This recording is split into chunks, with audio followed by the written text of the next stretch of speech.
AP and Corey here from the Tailgate. We talk Aggie football every day. Brought to you by Frida Custom Homes, building Aggie dreams. Folks, don't forget to email us, agstailgate@gmail.com.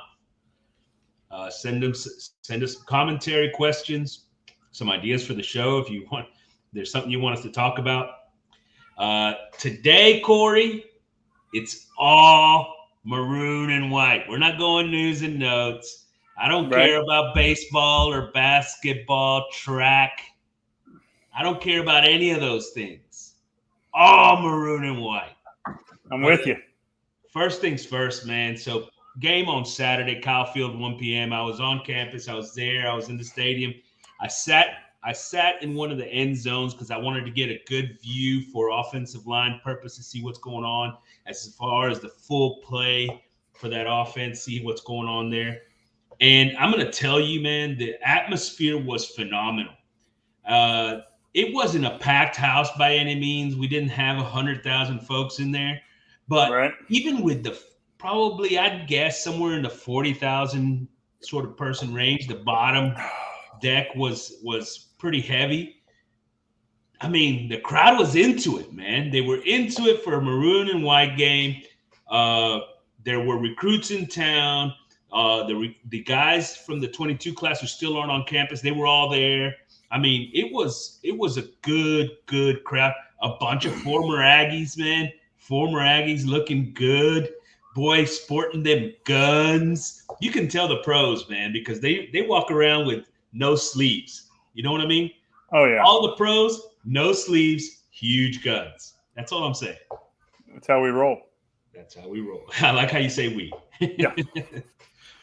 All right, man. Let's dive right into this game, and let's start with what everybody wants to hear.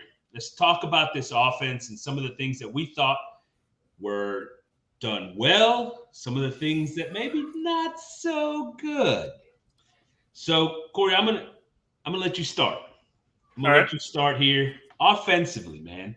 Just generally, before we get into the specifics of player by player sort of analysis, tell me generally what you think about this offense. I think it's still a work in progress. What I noticed, the receivers, some of them it seemed like they got a little separation, Stewart in particular, Preston here and there, but mostly they weren't. I don't know if it's the routes they're running or the play calling. I'm not sure which one. I couldn't tell. And I'm not sure if the quarterbacks are making bad decisions trying to put the ball in tight spots. And weather could have been a factor. I'm sure it was. But at the same time, it's the offense looked a little shaky. Defense looked good. Defense looked fast. I like the way we took shots downfield. I'm not saying we completed many of them, if any at all, but we did throw the ball downfield. We went, and that's something we were looking for, was somebody hitting the ball downfield, or at least taking the shots, something we haven't done in a while. Huge. And I heard Jimbo talking today on the radio, and he said that was an emphasis to put some air under the ball, get it downfield, even in these windy conditions. I mean, you know, if it's windy and you put the ball, some air under it, it's going to have some effect on it. But yeah, that's what I've noticed. I'll say this, 100% agree with you. And Jimbo talked about it after the game. They did have a big emphasis on trying to move the ball down the field and get explosive over the top. Now, I'll say this. Haynes King definitely tried. And he threw a bunch of them down there. And he got a big completion to Stewart and did some things. But overall, that offense did look just slightly out of sync. But you can tell that a couple of things, right? They weren't going to run the football. They weren't going to run the football because Jimbo didn't want to get injuries in there, getting, big pileups and those types of things.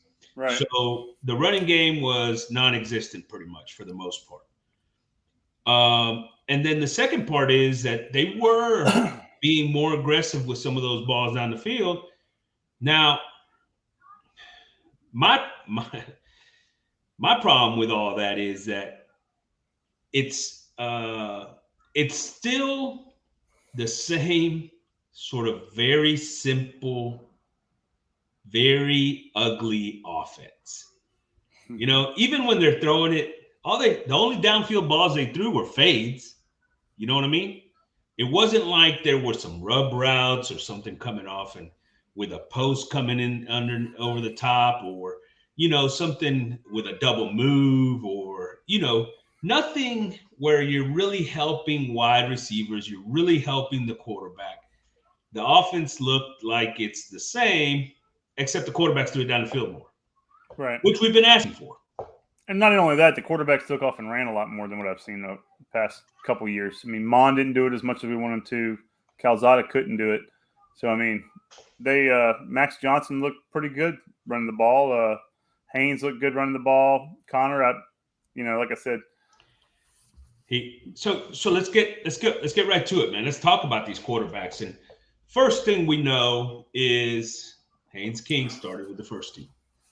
Max Johnson started with the second team, and Connor Wigman came in and spelled both of them on both sides, right? Right. And then I think later in the second half, they moved, or actually in the second quarter, Johnson got some reps with the first, and they switched them around in different things. But that's where they started. And the first drive, mind you, boy, Haynes King looked pretty good in the first drive. If that's all you look at in this game, and you only watch that first one, you're feeling pretty good about where things are. He threw that quick little zone read with the bubble kind of deal to Stewart for about 9 yards, right? He had the ball over the top to Stewart with probably was a touchdown if Miles Jones doesn't grab him. Oh, yeah, you're talking about that pass interference call down there on the – yeah.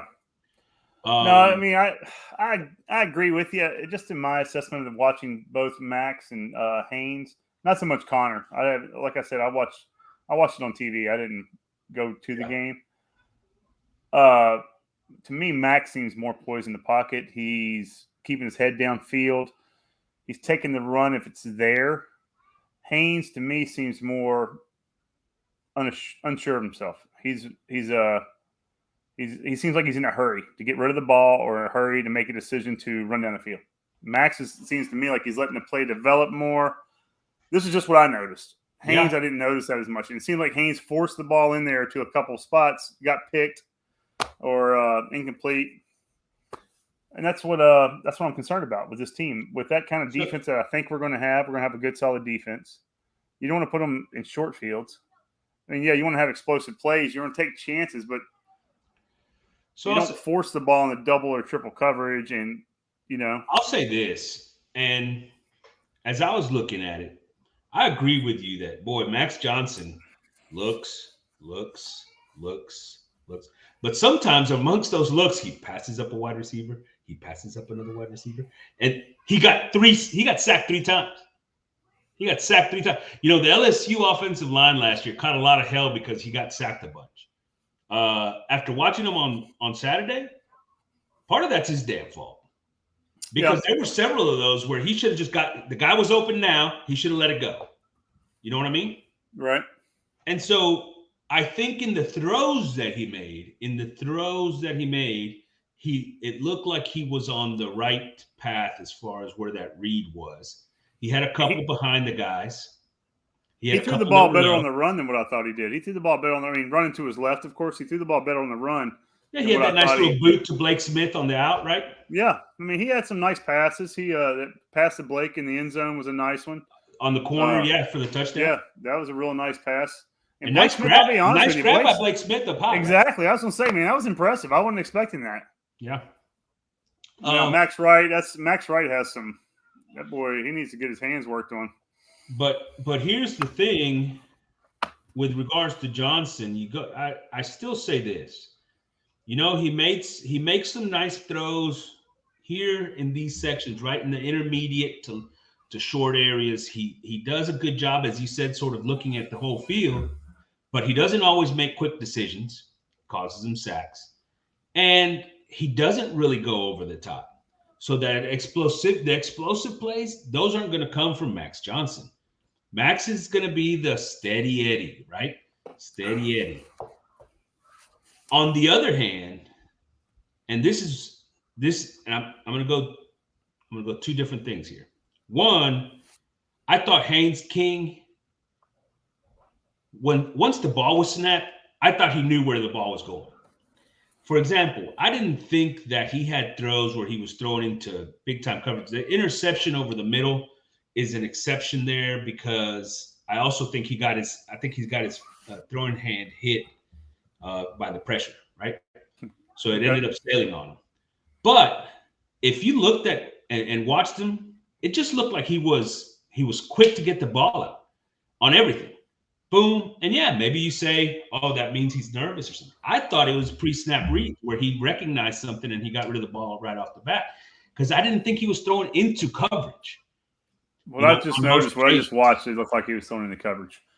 And, I mean, that was just a couple of times. Now, one time it was the pass. I guess it was either his arm or ball was tipped. I'm not sure, but that was the pick. But at the same time, I don't see – right now, Haynes King makes me nervous as our starting quarterback, to be honest with you. To your point, he still threw 2 interceptions, right?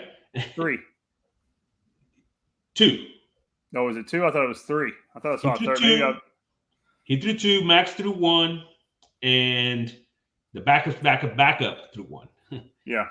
But he did, right? He still turned the ball over, which he did against Kent State, which he did last year in the Maroon and White game, right? And that's the scary part. Yeah, we've seen him for 3 games? Yeah. 3 full games in 1 quarter. And he's turned the ball over at least 8 times, I think, in those. Yeah. So that's the concern. The thing I saw that I liked from Haynes King, 1, the touchdown run, because he's just a great athlete. Yeah. That's 1. 2, and more than that, is how many times he let it fly. And he didn't always hit him. But, boy, how about big time play by Stewart? We'll talk about Stewart. On the sideline there, about 32 yards down, right? Big time play. And that's the one I was telling you about that Haynes King underthrew him. I mean, and he did. That should have been a touchdown. Underthrown for a completion is a pretty good underthrow. The one where Miles Jones grabs Stewart on the first drive. I mean, that's probably a touchdown if he doesn't grab him. Stewart is by Miles. I mean, he's on his way, right? And Miles is like a 17th year senior, so not a lack of experience. And you can actually, you can see the difference in the size of the body between Miles and Stewart when they're running beside. Miles is a bigger guy. Oh yeah, but Stewart has the talent. You can see it. I mean, just to give Stewart another year or two to get that body into shape. Mm-hmm. And let me say this also: Haynes King played mostly against the first team defense. First team for the Maroon and White game, anyway. So, but did he have the first team offensive line? He did have the first team offensive line, but once again, all the guys in the secondary that he played against are going to be playing this fall. But now everyone in the secondary that the other guy was throwing against is not going to be playing this fall. Yeah, but everybody that played on that defensive line on that second team probably will be playing. A lot of those guys. Some of them. I mean, Tepin's not going to see the field, right? But some of those other guys, especially Burris and Lucas, definitely going to be in those rotations, right? But now that offensive line in front of them, they're not going to be on the field. Trainer was a part of that. Strickland is a recruited center that at some point may get some. Who was number 57? Who was 57? 57 is Matthews. Is the other? Oh no, Williams, Luke Williams. Yeah, there it was. And he's not going to be on the field very much. Crownover, who was playing the left tackle, who's the converted tight end, looked like he's athletic. He stayed in front of guys, but boy, he was getting bull rushed pretty good. What's his name? Crownover? Yeah, his brother's the tailback. Yeah, I was going to say, what's the running back's name? You got me confused there for a second. No, the brother's the tailback. I didn't realize Crownover, the running back, was 6'3", 200 pounds or something. His brother's 6'7", 300. So there you go. All right. Crownover looked all right running the ball. He looked all right. Yeah. I mean, nothing great. His hands looked like he caught a pass or two out of the backfield. Yeah. But, I mean, we did throw the ball a lot. I mean, if you look at the stats. All right. The Maroon offense, first drive goes 64 yards. Mm-hmm. In the third drive, they get another touchdown because it's coming off a turnover and it's 15 yards, right? And then for the rest of the game, up until really, really late, they pretty much don't do squat, right? Now they are going against the first team defense. They did get a couple of field goals sort of in that process, but That's pretty much what you saw from that group, right? From that Maroon offense. No matter who was at quarterback, by the way, the touchdowns in those situations were Haynes King. Max Johnson also did not get a touchdown with that group. Okay, I'm just comparing one of the two, but let's bring in the third guy who we haven't talked a lot about, and that's Connor Wigman. Right. Because, as you know, some folks are like, what did Connor do? I'm telling you, I was impressed. I was very, very impressed, and this is the reason why. His numbers aren't through the roof, this and this and that, right? But let me look over here. He was 7-19 for 116 yards, a touchdown. He wasn't sacked. He didn't throw a pick. Of the three, by the way, that's the only one you can say that about. Right. But the reason I was most impressed was not because of those numbers or the completions of this. I was most impressed because I felt like he had probably the best, most instinctive presence in the pocket. He didn't take off running at all, and he was behind that second offensive line unit for most of the day, right? But he would set up the blocks just a little bit. The guy was getting penetration. He just moved just slightly, just one way. Boom. See, I thought Max Johnson did a little bit of that too. See, now Haynes is the one I didn't see doing that. Haynes is the one that seems like he gets more rattled, quicker to, like you said, a quick decision and out. I don't think Haynes goes through progressions. I think he's more of a, I already know what I'm going to do. He's coming out. Look, Max. I'm just saying that's what I see. On that first long run for Max, they bring the blitzer, the linebacker Ish Harris off the end, right off the edge, and Amari, on multiple occasions, by the way, does a real nice job of picking up the blitz, stonewalling those guys. But if that was real play, Max Johnson kind of rolls right out beside Ish Harris. If that's real play, he gets caught. I think he gets tackled right there and he's sacked. Gotcha. Because he could have stayed in. He had the block right there. He could have stayed in and thrown the football. Now, instead, it's Maroon White. Nobody can touch the quarterback, and he ends up with 40 yards on the ground. Yeah. But you're right.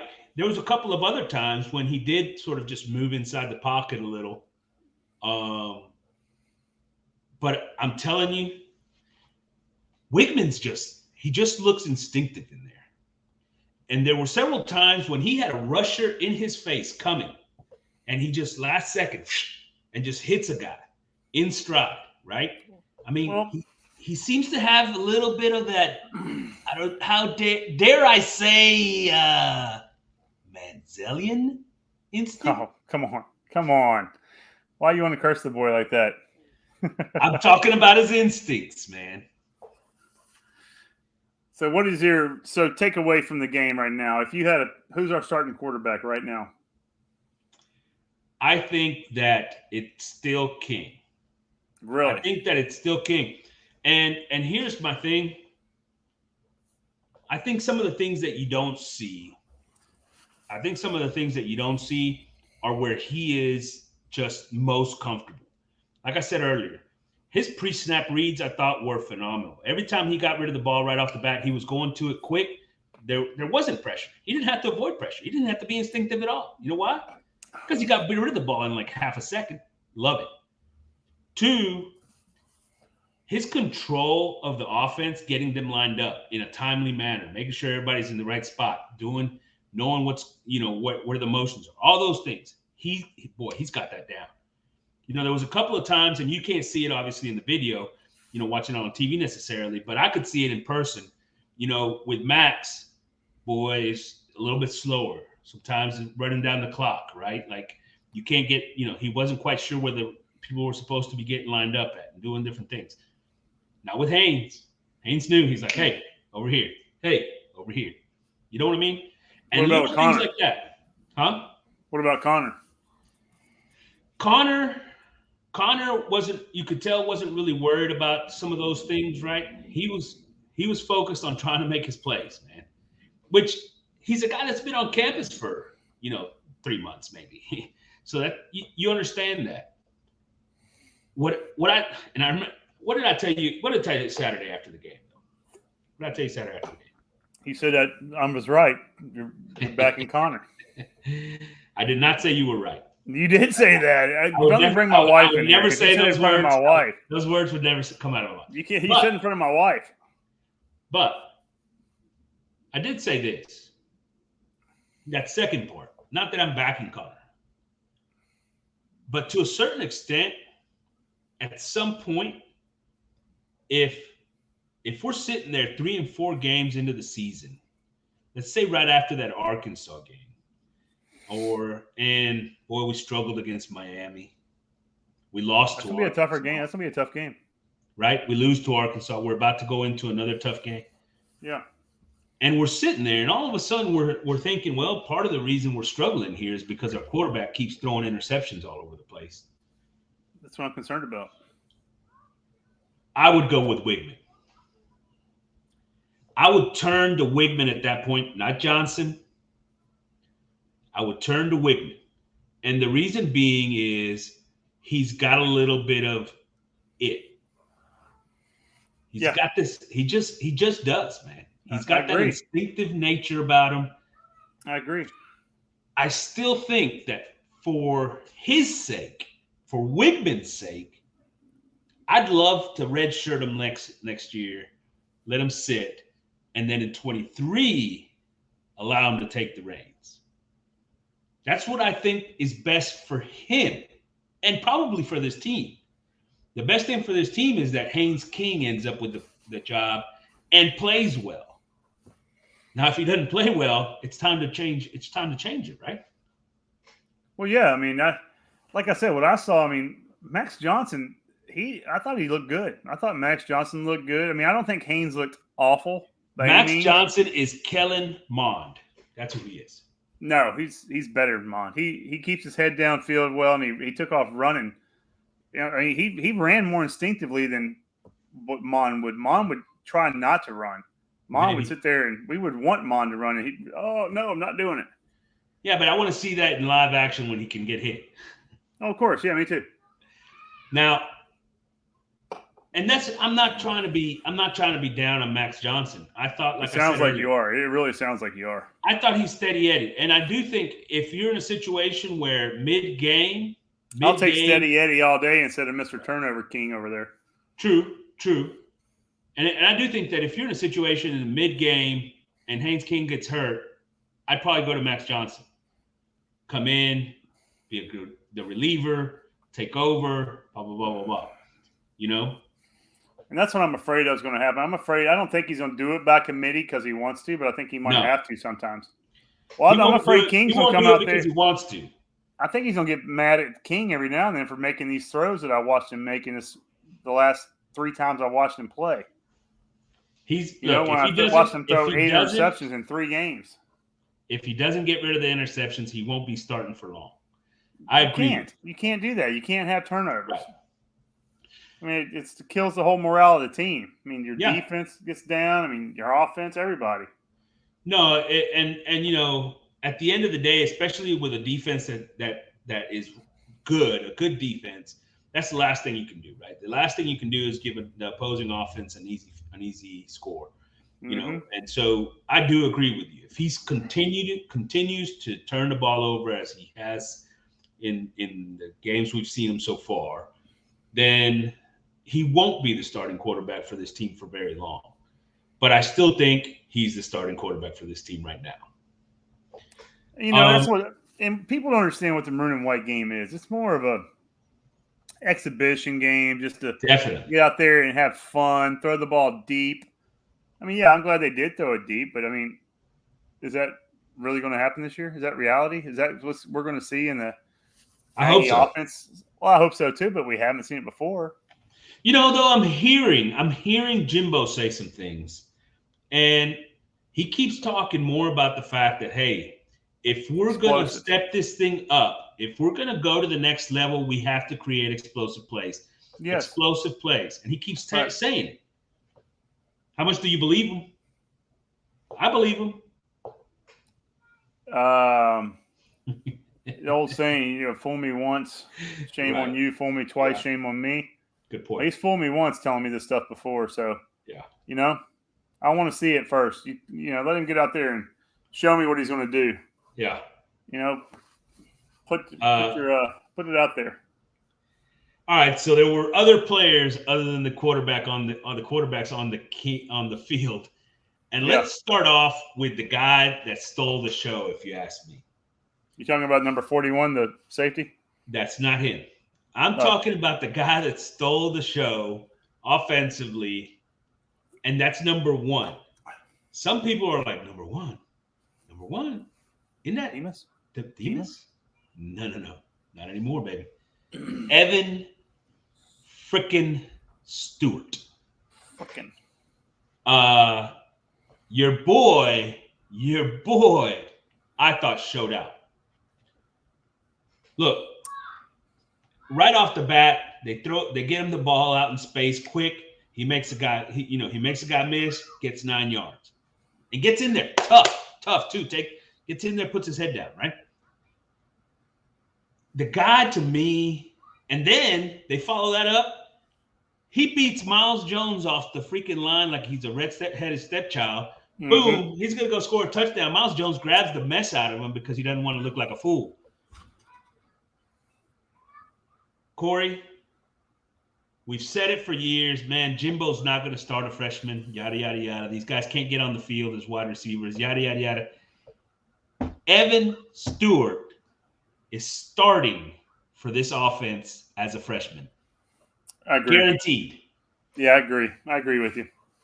I think it's going to be him and Nias. I mean, I'll be honest. I like Preston a lot. I always have. I don't know if Preston's going to get the start or not, or if they're going to put Moose over there. Or for some reason, Lane's always in the mix. I'll come back to Lane. Chapman. There's Price played a little bit, but Price, he seemed like he had too many drops again. But yeah, you're right. Evan Stewart, he's got to get the ball. He's got to get touches. You got to get the playmakers the ball. You got to get the ball in their hands. Figure out ways. Like you said, rubs. They need to do some more rubs.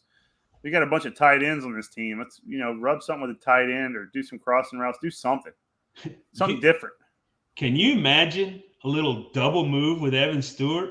I mean, he's burning you off the line without a double move. You think a little boop, boop, boop, boop. Yeah, exactly. That's going to be out. I'm just saying, dude. And you watch it. And here's the thing. You said it earlier, right? When he was lined up with Miles Jones right there, you can tell Miles is the bigger guy, a little bit more physical, whatever. But athletic-wise, there's not even a comparison, man.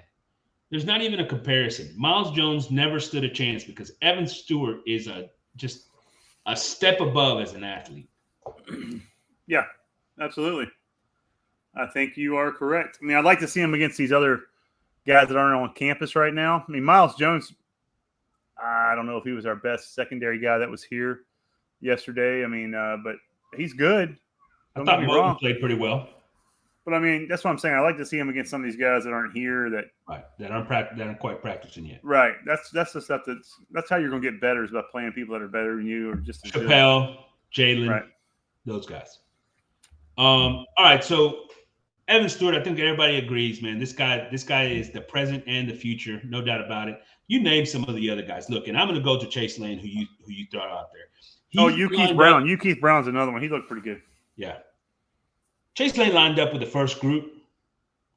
That guy does not deserve to be on the same field as those other receivers. I love Chase Lane. He's a great team guy. All those things, man. Great Aggie. I am sorry. Chase Lane is worse than Jalen Preston, who played with the second group, right? He's not. Hell, Keith Brown looked better than Chase Lane. I mean, I don't have physically. No Price should. If Price could do something with that size of his, he would be, man. I'd love to see that guy. He's got to keep working those hands, but you're right. His size, his body. Yeah. He got open too. I mean, he dropped the ball because he was open. God, it just drove me nuts when I watched that. So Jalen Preston with a slow start has a couple of drops early. The first one was sort of that back shoulder throw from Johnson that was a little bit low. and then he had one was just behind him on a quick slant that he dropped. But I thought as the game went a little further, the touchdown catch, for example, man, you started to see him really come alive and make some plays. The guy's got moves. He's quick. Throwing that defensive back right by him, right? Yeah, that's what I'm saying. I mean, just whoop whoop. I like crazy. Him. I like him, and 100% better than Chase Lane. Yeah, I mean, if you're doing a depth chart right now, I mean, it's got to be Ainias 1, Stewart 2. Probably, I'd say Preston is my 3. Some people might say Moose. Either way, 3, 4, they're right there. I'd say those two guys are right there. And then you got, I'd say Brown. I haven't even said Chapman's name. Yeah, I would. And yeah, I mean, I'm just saying. I put Yulkeith Brown, Price. If Price can catch the ball, oh God. Yeah, and Chapman's in that range, right? Chapman's in there with maybe Yulkeith and Brown. I thought Yulkeith looked athletic. But he had a bunch of drops too, didn't he? Well, that's the thing. I mean, those guys, if they can't catch the ball, they're not going to be on the field. You can't have them. They got to catch no matter what. And I'll tell you, a guy that did catch the ball was Blake Smith. That guy, the tight end. Yeah, but boy, oh boy, he definitely needs to get more physical. And you're right, catching the ball, he looked pretty good. That catching, I mean, on the touchdown pass was real nice. And then he had another one on the out route. He had some little dance moves too. Did you see the little dance moves he had? Gotta love the celebrations. So, all right. So we've talked some about these wide receivers. I agree with you. If you do the depth chart, that's probably how it comes out. And you got to figure that this year with one second, is there another wide receiver we're missing? Another freshman wide receiver coming in that we haven't talked about? Oh yeah. Who? Oh yeah. There's 2, as a matter of fact. Marshall. Okay. And the other guy, golly. No, I was just checking. I didn't know if we had missed something or not. No. I knew we were missing 2 that aren't on campus yet. Wow. So I mean, we're going to have as much talent as anybody in the receiving. Yeah, and look, if you're those guys that is a year or 2 into the program, not getting a lot of reps right now, you probably want to hit the transfer portal because they're about to leave you behind. Yeah, seriously, man. I mean, it sucks to say, but we got guys that were starting for us 2 years ago that aren't going to get any playing time because they're not as talented as these other guys. And that's what happened. And that's where I came in to talk to you about Connor earlier. You got to put the talent on the field. And that's going to include Chase Lane. All right, so you started bringing up the tight ends and another set of the pass catchers, right? One, you're 100% correct in the sense that on Saturday, the best guy with the best hands as a tight end was Blake Smith. Right. No doubt about it. Yeah, he didn't have much competition. But Max Wright did a pretty good job blocking and doing some things. And I'll tell you what, man, having old Mr. Reliable Max Wright be able to line up and give you a little bit of, physicality, mind you, that you're not going to get from the rest of those tight ends. I appreciate that, man.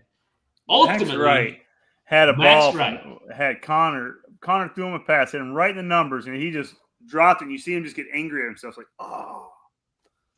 Like I wouldn't expect that they're going to throw him the ball a ton, even though Jimbo did They did some even stuff last year. They did some kind of stupid ass screen passes with him last year. Yeah. Like what the hell? But I'll say this: he'll get on the field because of his blocking ability. And 2, Jake Johnson's going to be your starting tight end day 1 in this offense. That doesn't surprise me at all. I don't know. In case you hadn't heard it anywhere else, I'm saying it now. I think we might go. What's the other tight end's name? Green. What's the guy's name? Yeah, Green. I'm hearing good things about him too. I haven't seen much, but I've heard good things. Oh, he's a beast, and he can get after the ball. Wademeyer was talking about him. Said he's leaps and bounds ahead of where Wademeyer was. And by the way, I saw a mock draft of Wademeyer in the 7th round. By the way, 7th. That's what happens when you run a 5-something 40 as a tight end. Just a waste. So, look, man, I think the two freshmen. Hey, look, I think the two freshmen are going to be right up there in the mix, and I think Jake Johnson's your starting tight end. Day one, day number That's one. a lot of weapons, man. That's a lot of weapons. It is, and it's a lot of weapons that are going to be here for a couple of years. By the way, young weapons. We hope they're here for a couple of years. Running backs, we haven't really spent a lot of time on. I'll say this: they didn't run the ball a ton, right? What can you say about it? The quarterbacks ran the ball more than the running backs did. Amari Daniels had a nice game. I think 16 for 128. A lot of that in the second half against the third and fourth teams and stuff like that. Right. But he looks very comfortable with the ball in his hands. He's agile. He can make some cuts. I like Amari Daniels. I thought Crownover had some good runs. He's got a little bit of vision and stuff. He's not as athletic, let's say, as some of those other guys. But here's what I was impressed with about Amari Daniels, man. On more than one occasion, with a guy coming off the edge free, he steps up, crosses the formation, and just takes it on. Right. And that's a big part of being a running back, man, especially in an offense that likes to throw the football. Well, is that what are we going to like to throw the football this year? I mean, I don't know. I haven't seen it in the last couple of years. Yeah. Jimbo likes to throw it when it matters. Yeah, so, I guess. So those guys, and then Anais obviously got a bunch of reps in the backfield. He had the orange jersey on. They weren't going to hit him much. They were trying to keep him healthy, you could tell. So they weren't going to overuse him on Saturday. But I still liked what I saw from the guy. He's still one of the most athletic guys out there. He's just so quick. He had one move in third down, a short sort of run, just like boom, and he just leaves a guy in the dirt. That's just who he is. But so that's sort of the running backs. And all of those guys that we've talked about so far need the next group, the offensive line, to produce. Or else we're still going to suck. Yep. Right?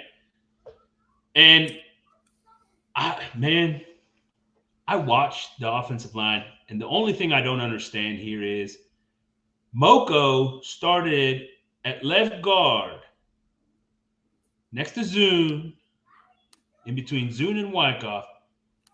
There is no way Moko's better than Trainer. No way. Well, you were telling me the other day that you thought Moko might be the starting left guard. Because we had not talked about Trainer. Why was he not in there? But I thought you were on Moko's side. No. I said that's who they had playing the spot. Oh, I thought you were talking about Moko being your man over. I was like, the best game we played all year last year, Trainer started at guard. Yeah. Left guard, right? At left guard with Kenyon Green moving out to tackle. The best game that Kenyon Green played all year was the game against Alabama with Trainer sitting right next to him. Look. That's what I'm saying. And here's the thing, nothing against Moko, but, his technique is still no good. He's still got a lot of work to do technique-wise. His stance is too wide. He leans way too much, so he's out over his feet and falling off of blocks. I mean, he's a big physical kid, and he got hurt in the game, by the way. Yeah, I know, like the first series. He came back. He was limping a little bit. But the guy's big and physical, but he still needs a lot of work, man. And he doesn't have that much experience, so you just gotta wait, man. Don't throw him in there. Trainer is a better option. Maybe he's not as strong or whatever, but you watch him play, and the series he came in for them did a great job with that first team. But even with the second team, he had a very good performance with that second team. I think obviously we're still missing Foster, right? We're still missing Foster to get into the mix. But what are you doing with Foster? You putting him back at center, or you putting him at guard? Dude, after watching Wyckoff the other day, I'm putting Foster at guard. Over who? Over Moko. I thought you just said Trainer was going to be Moko. And so that's my competition, right? Trainer and Foster. Both should be. Are you saying we have some depth on the offensive line now? Both should be better than Moko, by the way. And here's my thing. We have a little depth on our offensive line. That's what I like about Trainer. The Trainer can play guard and tackle. So that's the only reason I wouldn't be mad if you stick Foster at that guard spot, and all of a sudden you got Trainer to be your swing guy wherever you need him, right? If somebody gets hurt, whatever, need to spell somebody, he's in there ready to play. What year is Wyckoff? Is he a sophomore or junior? Yeah, he'll be a redshirt freshman. A redshirt freshman, so basically a sophomore? A sophomore. He's a second-year guy, yeah. He's in the same class with Foster. But I thought he looked – okay, gotcha. Yeah, I thought he looked phenomenal yesterday. I don't see Jimbo moving Foster out from center. I see Jimbo putting Foster back in at center. I'm just telling. Right. I mean, I just think that's what I would probably do. You're probably right. That's probably what Jimbo's going to do, but he's going to be wrong for doing it. Okay. Because I'll tell him that. Because Wyckoff plays better. Yeah. Other than that, man, I was really impressed with the offensive line. Actually, the first and second unit both, had some decent performances. I mean, and the one thing I got from both of those groups is that there's a lot of effort, man. Those guys play hard. There was a couple of times when they got beat, and he just stay on the guy, just push him right by the quarterback or something like that, right? I mean, which is the key for an offensive line, right? Because you're never going to be perfect. But the difference is the guy that gets beaten, whoop, there he goes, bye, versus the guy that gets beat and stays with it. See, I wish they'd do a maroon and white game right before the football season, like a couple of weeks before the season starts, so we can actually see all these players on the field together and what they have coming up, like almost that's called that's the school of the blind that you play week 1. Yeah, I know, but I want to see them against each other. I'd rather see our good players against our good players instead of our good players against some high school team. You remember when we played Kent State? Yeah. So I was really impressed with the offensive line, which I think probably tells you that I'm pretty pleased with what Agazio's done so far. And I think it's going to help this offense immensely next year to outperform what they did last year by a substantial amount. Let's go. Right. Hey, let's go to defense, man. And we've been rattling off over here on offense, man. We haven't really had a lot. I can hear my wife and kids out there. But let's talk about the guys that really shown out on defense. And I want to name 2 guys for you. I thought one, Cooper was an absolute stud all day. I thought he played excellent. Yeah. And another one, and you named him earlier, Adeli. Burrow. Oh, I thought you were going to say Burrow. Burris. Sorry. Yeah. Corey, what do you think? I think everybody looked pretty decent on defense. I think they looked, like I said, the whole defense as a unit looked fast. They moved well to the ball. I like what they ran defensively. I like the man covers like we had talked about. Getting pressure after the quarterback. I think they could have brought more pressure, to be honest with you. I mean, that's why if it wasn't a maroon and white game and it was like contact, I think he would have brought more pressure. Miles Jones has got to step up and not get those stupid ass penalties because he's going to be Miles Jones is not going to be on the field much. I'm not too worried about it. Whoever it is going to be on the field, but they're going to be on an island, and you got to be. When you got that much talent, you got to sit there and be able to cover your guy man to man, and have maybe one safety over the top. That's how we're going to get our sacks, our turnovers, and we're going to get the ball back in short fields. Andre White didn't play much. He played a series, and then they let Russell sub in for him, which what you're going to get from Andre White. I think he's much improved and doing a great job. But up front, you had Regis and Rakes as the 2 starting defensive tackles. Those guys are sort of just hold the line kind of guys. They're not big penetrators and stuff like that, but they held up well. I'll tell you this. Defensively, like you said, the thing that impressed me was the fact that they just came after him. They really did. They got after it. They played man-to-man. They brought some blitzes. They didn't care, and they let those guys play. That head coach should have the easiest job in America. He should just sit there and go get them. That's it. Yeah, exactly. See you later. Exactly. A couple of guys that I was really impressed with in the secondary, Damani, I thought, man, he was playing deep safety a bunch and looked pretty comfortable. So I thought Damani looked good. He's a senior. He should be looking pretty good right now. And then 2 freshmen. Bryce Anderson playing the nickel because Antonio Johnson didn't play. What number was Bryce Anderson? Do you remember? 1. Okay. And then Bobby Taylor playing the corner with the second group looked pretty good at times. Denver Harris looked pretty good. Hell, he was in coverage on that one play where he pass interference in the end zone, but that was kind of a weak call anyway. I thought he was. I'll tell right you what. there. I mean, our secondary was all over the place with it when it came to covering those receivers. I mean, yeah. I don't know if it's our receivers not running the right routes or what they're doing. They're not getting separation. Not much. No, I was impressed with the secondary. I thought they played really well. I thought those young guys, like I said, really showed out quite a bit. Bryce Anderson. I think Bryce Anderson has a chance to play here with the first team defense. If you want to stick Antonio Johnson at the other deep safety spot out there, and I don't know, Gilbert played all right. So you're gonna have 4 down linemen, Cooper and White. So that's 6. You got Johnson, Damani. That's 8. You got Jones, not Miles, but what's his name? Jones. Jalen. So and then you got and Chappelle. That's 10. So then you have Anderson as your 11th. I think he can get some reps in there, man. I do. And maybe he's the dime safety that comes in and plays that other side opposite the nickel. Yeah. But I think he's got a role because he's physical and he's a pretty darn good athlete. He was out there in coverage and looked good. I wouldn't be surprised if they went to sometimes like almost a 5-man defensive line. I think we just have so much daggum talent on that D line that it's gonna be hard to just play 4 players and rotate all 4 on when you have 16 players that are 4 and 5 stars. All right, so let me tell you my concern with this defense.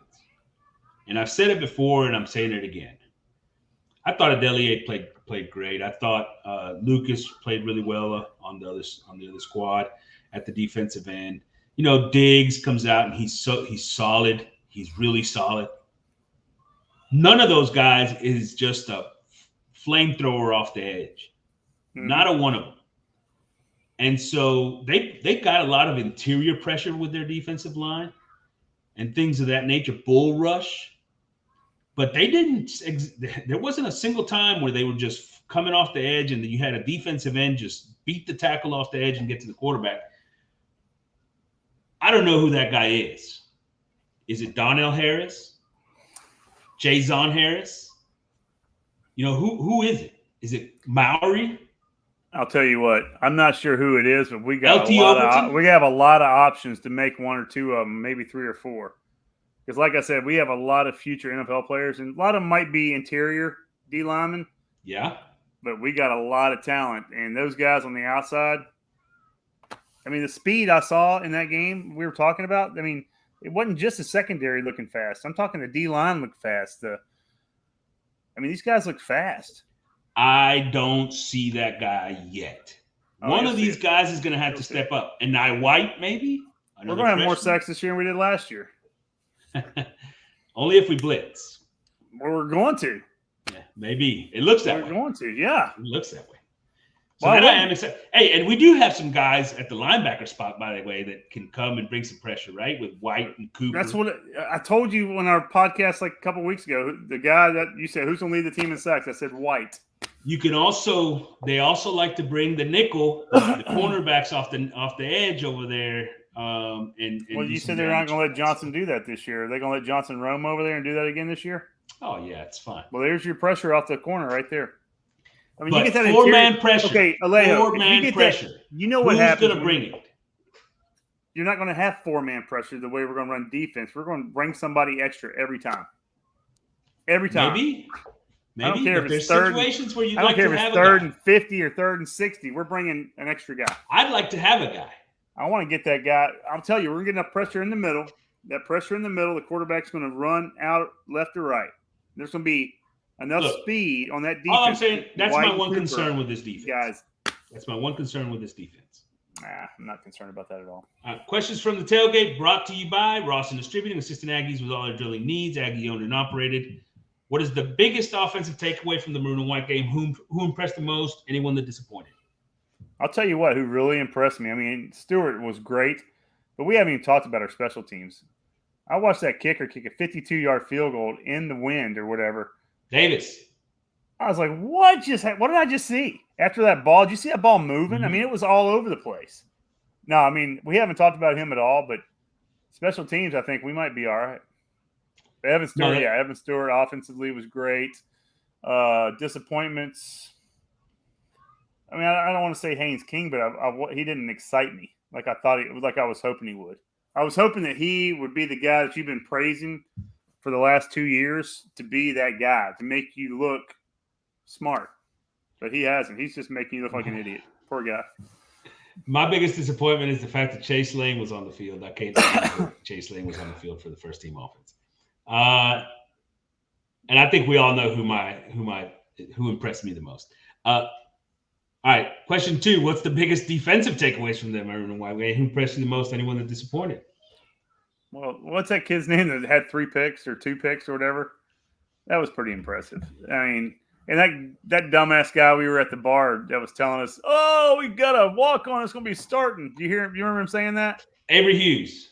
Yeah, that guy at the bar was like, "Oh man, we found a new starter, a diamond in the rough." Yeah, he won't see the field.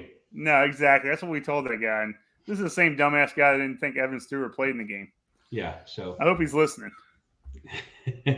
So I'll tell you who impressed me the most on that defense. I think I said it earlier. I think it's Cooper. I was highly impressed with how he played, because that's the position that we've been waiting for somebody to really step up and show out. And I thought he was the guy that did that. As far as disappointing, with that first group, I didn't think anybody really was disappointing, man. I think maybe Miles Jones, if anybody. Yeah. I mean, he's covering Evan Stewart. I mean, I wasn't disappointed.